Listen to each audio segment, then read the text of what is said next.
దివంగత కాపు ఉద్యమ నేత మాజీ మంత్రి ముద్రగడ పద్మనాభం స్మారకార్థం ఈ నెల 18వ తేదీ మధ్యాహ్నం 3 గంటలకు కాకినాడలో గల శుభం కాపు కళ్యాణ మండపంలో సంతాప సభ నిర్వహిస్తున్నట్లు ఆంధ్ర కాపు సద్భావన సంఘం జేఏసీ ప్రతినిధులు తెలిపారు. కాకినాడలో ఏర్పాటు చేసిన మీడియా సమావేశంలో ఆంధ్ర కాపు సద్భావన సంఘ రాష్ట్ర అధ్యక్షులు వాసిరెడ్డి యేసుదాసు, ప్రధాన కార్యదర్శి చిట్నిడి శ్రీనివాస్ మాట్లాడుతూ ముద్రగడ పద్మనాభం అందరివాడని, అన్ని రాజకీయ పార్టీల నాయకులు, వర్గాల ప్రజలు ఆయనను అభిమానించేవారని పేర్కొన్నారు.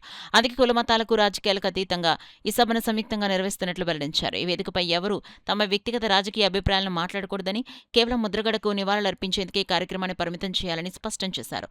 కిల్లంపూడిలో జరిగిన ముద్రగడ అంతిమయాత్రకు తరలివచ్చిన జనం ఒక మహాసముద్రాన్ని తలపించిందని, ఆయన వంటి గొప్ప నేతను కోల్పోవడం రాష్ట్రానికి తీరని లోటని ఆవేదన వ్యక్తం చేశారు. ముద్రగడ మృతికి సంతాపంగా ఈ నెల 18వ తేదీన రాష్ట్ర వ్యాప్తంగా ఎవరికి ఎక్కడ వీలైతే అక్కడ పార్టీల రహితంగా సంతాప కార్యక్రమాలు నిర్వహించాలని వారి సందర్భంగా ప్రజలకు, అభిమానులకు పిలుపునిచ్చారు. ఈ మీడియా సమావేశంలో Koppisetti Srinu, Rednam Raja, junction Babji, Gangireddy Venkataramana, Mummadi Satyanarayana, P Sethumadhavarao, J Ranganayakulu, Nookala Balaram, Kanchamarthi Srinivas తదితరులు పాల్గొన్నారు.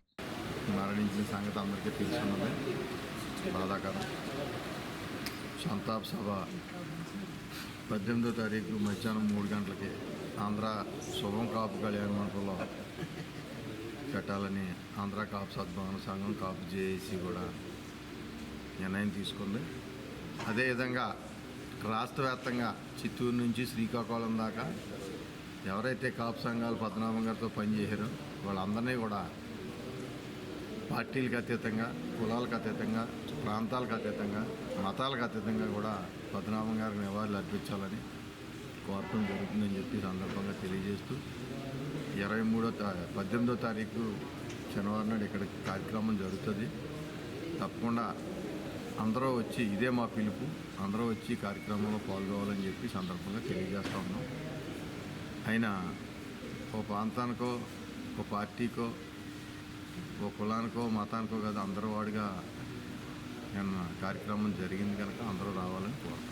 శక్తివంతమైన నాయకుడు, చరిష్మా గల నాయకుడు కాపు జాతిలో మరి ఎవరైనా ఉన్నారంటే అది ముద్రగడ పద్మనాభం గారే. వారి మృతిని మరి గుర్తు చేసుకుంటూ వారికి నివాళులు అర్పించాలని చెప్పి యావత్ కాపు జాతి వారి వారి ఇళ్లలో కానీ, ఆయా ప్రాంతాల్లో కానీ, కాపు సంఘాల్లో కానీ, అలాగే వారి అభిమానులు ఎవరున్నా సరే మరి ఈ 3 రోజులు సంతాపంగా, సూచకంగా మరి సంతాపం ప్రకటించాలని చెప్పి, అలాగే దాస్ గారు ఏదైతే సూచించారో వారి సంతాప దినం మరి 18వ తారీఖు 3 గంటలకు శుభం కాపు కళ్యాణ మండపంలో ఏర్పాటు చేస్తూ ఉన్నారు. కాబట్టి మీరందరూ తరలి రావాలని, సమయం తక్కువగా ఉంది కాబట్టి ఇదే పిలుపుగా స్వీకరించి ఆ రోజు వచ్చి వారికి ఘన నివాళులు అర్పించాలని చెప్పి మరి తెలియజేస్తూ ఉన్నాను. వారి ఆశయ సాధనాలు ఏదైతే ఉన్నాయో అవన్నీ కూడా రాబోయే భవిష్యత్ తరాలకి మరి తెలియజేసే విధంగా కార్యాచరణ రూపొందించాలని చెప్పి కాపు జేఏసీ నాయకులు వాసిరెడ్డి యేసుదాస్ గారిని కోరుతాం.